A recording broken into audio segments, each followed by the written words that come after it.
Bonjour, mon nom est Laurent Marcoux et aujourd'hui je vais vous présenter un extrait de ma conférence. Êtes-vous motivé à vendre? La conférence dure habituellement 45 minutes et s'adresse particulièrement aux entrepreneurs. Et c'est une conférence qui peut aider à motiver une équipe entière de vente. Les objectifs SMART aussi. Les objectifs de vente doivent être clarifiés au maximum avant l'effort de vente. Des objectifs Smarter C, c'est des objectifs qui sont spécifiques, mesurables, atteignables, pertinents, limités dans le temps, évaluables, réévaluables, responsabilisants et cohérents avec notre code. Le code qui est le code un peu l'ADN de votre marque ou l'ADN de votre entreprise. Si vous êtes travailleur autonome ou que vous vendez à titre personnel, mais ça peut être votre code personnel, c'est-à-dire votre signature, votre manière de procéder qui est unique, qui va vous servir comme base pour la cohérence. Les entrepreneurs doivent parfois faire face à la question est-ce que je fais face à une mission impossible quand je fais ma vente? Les facteurs d'hygiène nous permettent de répondre à cette question-là. Si on a un sentiment qu'on est face à une mission impossible, c'est peut-être que qu'on a une entreprise qui est mal structurée au point de vue des facteurs d'hygiène. Le two-step flow, qui est une théorie, nous permet de constater, par exemple, que lorsque notre emploi du temps est chargé d'éléments négatifs, de routines désagréables, que par exemple dans une entreprise les déchets sont mal rangés, qu'il y a toujours des appels sans arrêt, que les courriels s'accumulent sans raison, qu'il y a des défauts de communication, etc.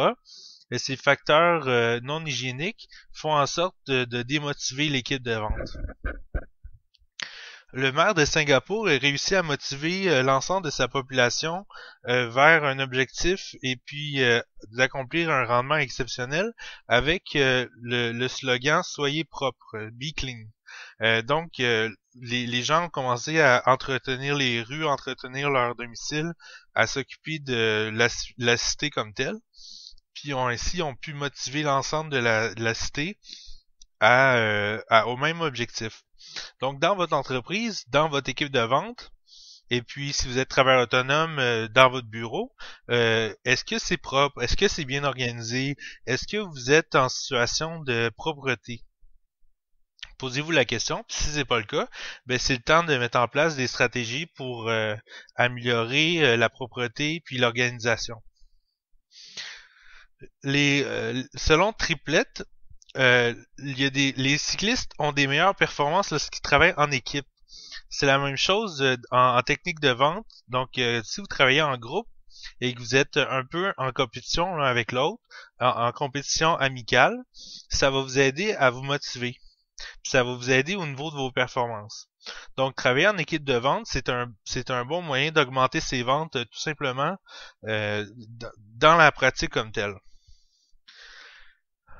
Souvent, quand on est face à la question est-ce que je suis dans une mission impossible, est-ce que je suis incapable de vendre, c'est qu'on n'a pas analysé les risques qui nous affectent. Analyser les risques permet de réduire l'incertitude, puis ainsi, ça permet de réduire le stress. Si vous travaillez 80 heures par semaine, comme c'est le cas de certains entrepreneurs, il y a des bonnes chances que vous n'ayez pas le temps de réduire votre stress, puis de vos incertitudes, puis votre risque. Et puis, analyser votre risque, vos incertitudes, puis votre stress ainsi, ça va vous permettre de beaucoup améliorer votre situation, puis de réduire votre charge de travail. Quand je dis analyser le risque, je parle précisément là, de faire un cadran, c'est-à-dire avec des indicateurs, donc c'est-à-dire un tableau de bord sur lequel vous avez des pointages des risques potentiels qui peuvent vous affecter.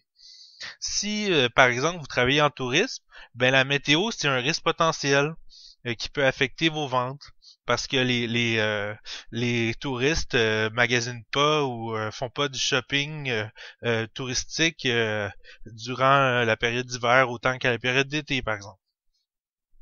Si vous êtes un entrepreneur qui est en comptabilité, ben ça se peut que votre risque le majeur, ce soit vos clients eux-mêmes qui sont lents à vous payer ou qui ont tellement de problèmes financiers qu'ils n'arrivent pas à vous payer. Puis vous avez à ce moment-là des risques de nature judiciaire. Bon, ainsi, vous pouvez mesurer le risque, le qualifier. C'est très important de qualifier le risque pour savoir est-ce que ce risque-là en particulier, le risque numéro un de mon entreprise, c'est quoi sa probabilité d'arriver puis de se répéter. En listant très bien tous les risques potentiels à notre entreprise, en modélisant tous les facteurs de risque, on arrive ainsi à réduire son niveau d'incertitude. En réduisant notre niveau d'incertitude, on a plus si vous voulez, on a plus l'esprit libre, puis on réduit ainsi notre stress. Le design de l'information permet de réduire donc les problèmes de productivité en entreprise. Le design de l'information, c'est aussi appelé gestion de l'information. On gère en fait les données, les tableaux, les courriels, les communications, les téléphones, les échanges de papier, etc. On va mesurer tous les échanges d'informations dans une entreprise, puis on va organiser le tout. Puis ça permet d'économiser beaucoup de temps, beaucoup d'argent en conséquence, puis d'augmenter la productivité. Gérer ses courriels, sa paperasse, ses contrats, gérer sa comptabilité, etc. avec des procédures qui sont adéquates. Ça permet d'augmenter la productivité, puis ça réduit aussi le stress sur les employés. Moi, je vous conseille de vous doter de ce que les anglophones appellent un Book of Procedures, c'est-à-dire un livre de procédures qui stabilise les procédures, les politiques, les manières de faire de votre entreprise. Puis ainsi, si vous avez de nouveaux employés ou si vous-même vous changez de tâche, il y a une base théorique sur laquelle vous pouvez vous reposer pour enseigner à vos employés les méthodes qui ont fait leur preuve. Donc ainsi, on réduit la démotivation liée à la courbe d'apprentissage nécessaire pour l'apprentissage de nouveaux processus, de nouveaux procédés. Le gut feeling. On a tous, depuis notre enfance, certains éléments clés qui suscitent en nous nos instincts, nos intuitions avec beaucoup de force. Quand je parle de votre intuition, là, je parle du frisson que vous avez intérieur là, lorsque vous êtes par exemple avec vos enfants ou lorsque vous mangez un repas particulièrement savoureux ou lorsque vous faites un sport puis que vous vous sentez soudainement très enthousiaste. L'enthousiasme puis l'intuition puis l'instinct peuvent être suscités avec le travail. Pour ça, il faut être en mode on au travail. Il faut être en mode cohérence avec son code personnel, avec sa manière personnelle de procéder. Je vous explique par exemple l'histoire d'un joueur de basketball qui est très connu, qui s'appelle Michael Jordan. Eh bien, ce joueur-là, depuis son enfance, il jouait au basketball dans sa cour. Il se motivait énormément à jouer au basketball, puis sa courbe d'apprentissage a augmenté. Éventuellement, il est devenu joueur de basketball. Puis aujourd'hui, ben, c'est une figure très reconnue du basketball. Ben, on peut dire que Michael Jordan a toujours respecté son gut feeling, son intuition, son code personnel, puis ça l'a amené au succès. Pourquoi ça l'a amené au succès? C'est parce qu'il est motivé, ce gars-là. C'est une personne qui a fait preuve de beaucoup de persévérance à cause de sa motivation, à cause qu'il était en cohérence avec lui-même. Bon, il y a certains ennemis à l'intuition qu'on pourrait appeler des logiciels inconscients.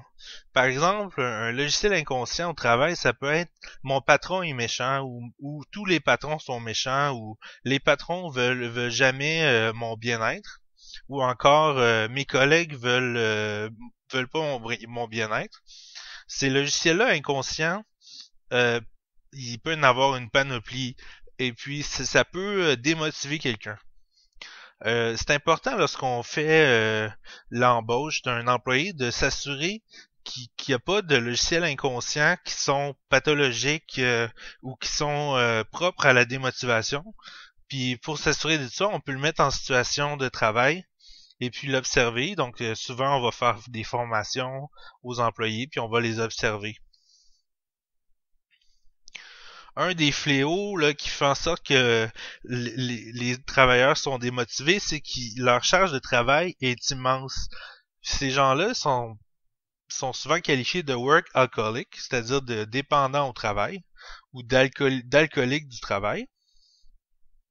Le workaholic est traditionnellement une personne qui a des logiciels inconscients qui euh, qui viennent de son enfance.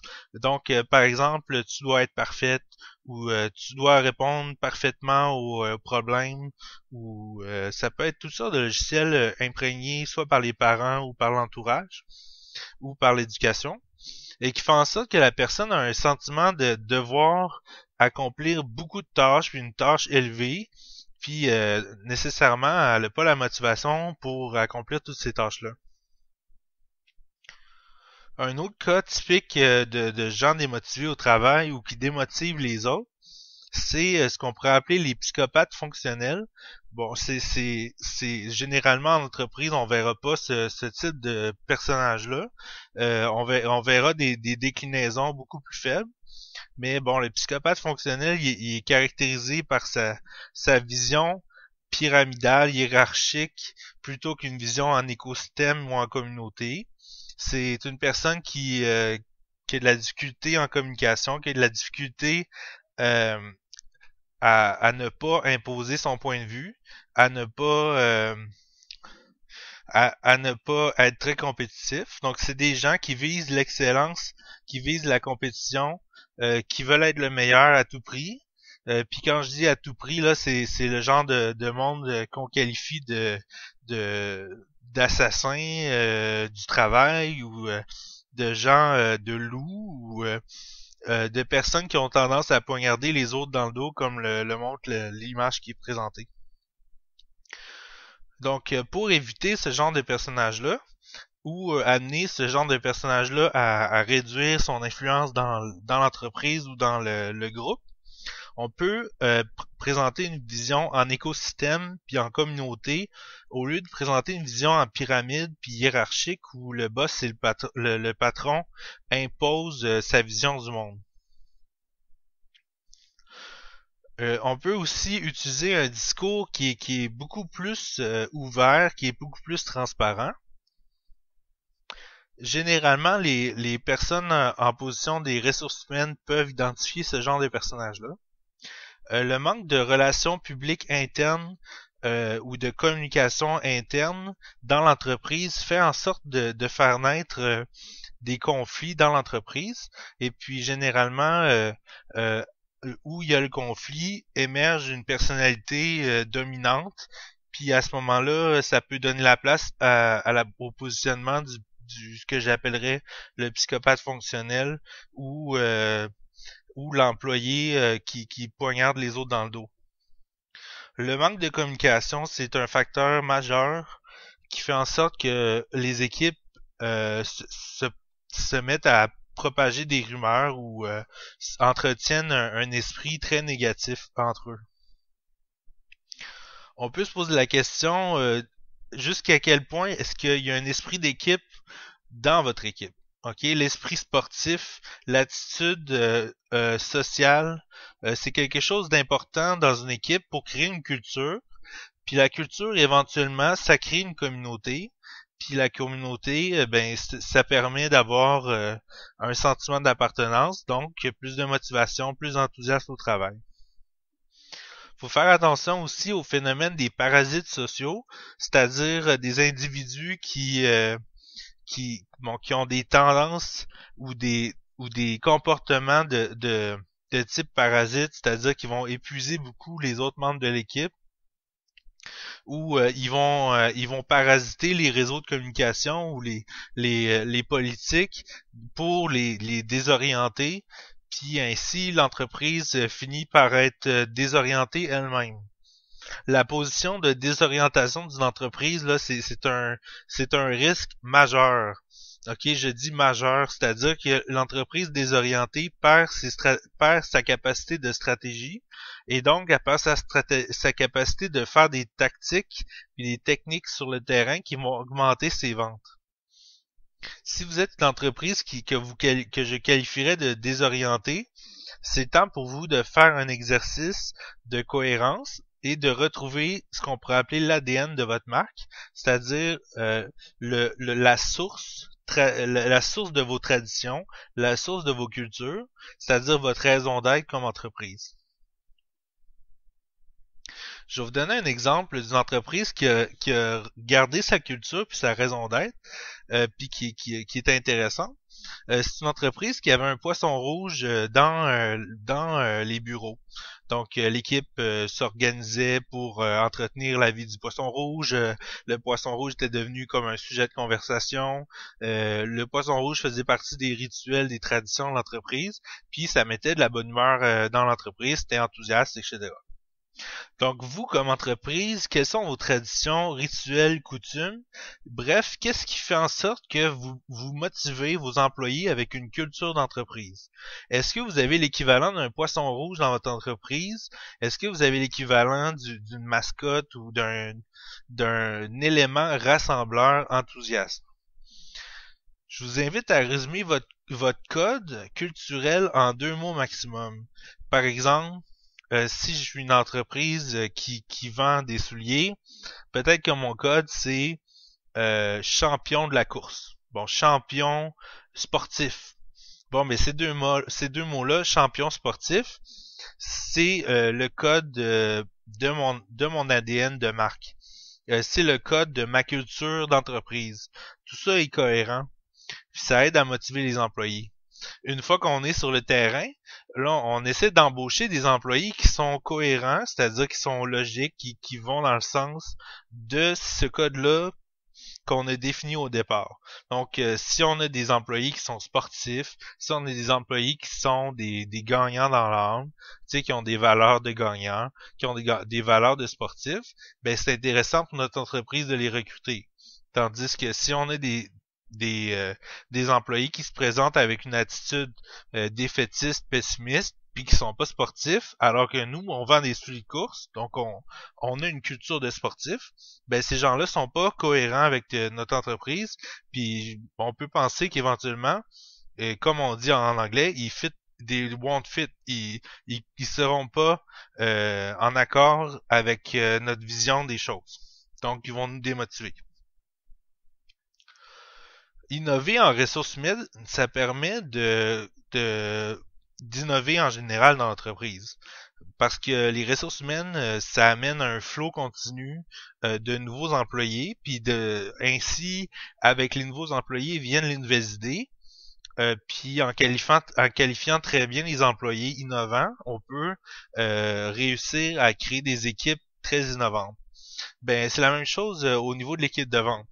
Quand vous aviez à bâtir votre équipe de vente, j'espère que du côté des ressources humaines, vous avez des gens qui sont capables d'identifier très bien les bons vendeurs, qui sont capables d'identifier le profil psychologique des vendeurs. Donc, quand vous engagez des employés, c'est important de vous poser la question d'où des fit. Est-ce qu'ils sont en accord avec vous? L'architecture de votre organisation représente votre organisation. Donc, votre schéma de la manière dont vous est organisée votre architecture, votre hiérarchie d'entreprise, c'est-à-dire est-ce que le patron a des relations de proximité ou pas avec ses employés, est-ce que tout le monde se parle bien, etc. Cette architecture-là de votre organisation, c'est important de l'organiser de telle sorte à ce qu'il y ait de l'impunité. C'est-à-dire que les gens qui font mal leur travail soient repérés, les gens qui font bien leur travail soient récompensés. Je vous invite à créer ce qu'on appelle du sous-leadership décentralisé ou en bon québécois là, des mini-boss ou des petits boss qui vont avoir comme tâche de s'organiser autour de petites organisations dans la grande organisation, puis ainsi de créer des petits projets motivants au sein de l'équipe. Ces projets-là sont pas nécessairement adoptés par l'entreprise au complet, mais ils font partie de la course à l'innovation au sein de l'entreprise, puis ça permet de motiver l'ensemble des collaborateurs. La relation gagnant-gagnant. Vous pouvez créer un bonus à la performance par projet qui donne accès à un statut dans l'entreprise. Là, quand je parle de statut, c'est pas nécessairement de l'argent ou des bénéfices sociaux qu'on donne aux employés. Quand je parle de statut, c'est comme une promotion dans le sens que on donne confiance à la personne puis on lui donne un statut de petit leader dans l'entreprise. Il faut féliciter les bons coups. Puis j'encourage les entrepreneurs à créer un sentiment de fête au sein de l'entreprise. Quand je dis fête, là, c'est au sens large de créer des rituels. C'est pas juste les fêtes de bureau, là, c'est de créer un sentiment général d'enthousiasme dans l'entreprise. Pour faire ça, il faut éliminer les facteurs non hygiéniques, comme j'ai parlé plus tôt, donc c'est-à-dire réduire tout ce qui est négatif, qui est mal organisé dans l'entreprise, puis augmenter au contraire les facteurs hygiéniques, c'est-à-dire augmenter le bon fonctionnement, la propreté, le sentiment d'appartenance, et puis la culture d'entreprise. C'est important, si vous vivez une crise dans une entreprise, de faire du debriefing, c'est-à-dire de revenir sur la période de crise avec l'ensemble des gens concernés, puis de soulager tranquillement les émotions, de permettre l'expiation des sentiments négatifs et des émotions négatives. OK, il y a comme une période d'adaptation qui est nécessaire après une crise, durant laquelle on se sent généralement en colère. Et puis, il faut permettre aux employés de véhiculer leurs émotions librement, de s'adapter. Donc, il y a une période d'adaptation, il y a une période de dialogue après une crise. Puis, il faut pas oublier non plus, comme employé, de féliciter nos supérieurs. Donc, c'est rare qu'on voit ça dans les entreprises de nos jours, mais le supérieur, le leader, dans les tribus traditionnelles, c'est celui qui est voté ou qui est élu sur la qualité de ses qualités, sur la qualité de ses méthodes puis de ses caractéristiques personnelles, puis donc il est élevé par la base. OK, de nos jours, souvent le boss, le patron, c'est lui qui crée l'entreprise, c'est pas lui qui est élu. OK, mais si on veut inverser la tendance au pessimisme au sein d'une organisation, c'est important que ce soit gagnant-gagnant entre les employés puis le patron, puis que autant les employés que le patron bénéficient d'un sentiment de félicitation, OK, d'un enthousiasme réciproque. Coachingdevente.com, c'est un site web qui vous permet de vous accompagner à toutes les étapes de motivation de vos employés puis de votre équipe de vente. C'est un site qui vous aide à augmenter puis à améliorer vos ventes. Donc, si vous voulez apprendre des techniques de vente, je vous invite à visiter le coachingdevente.com. coachingdevente.com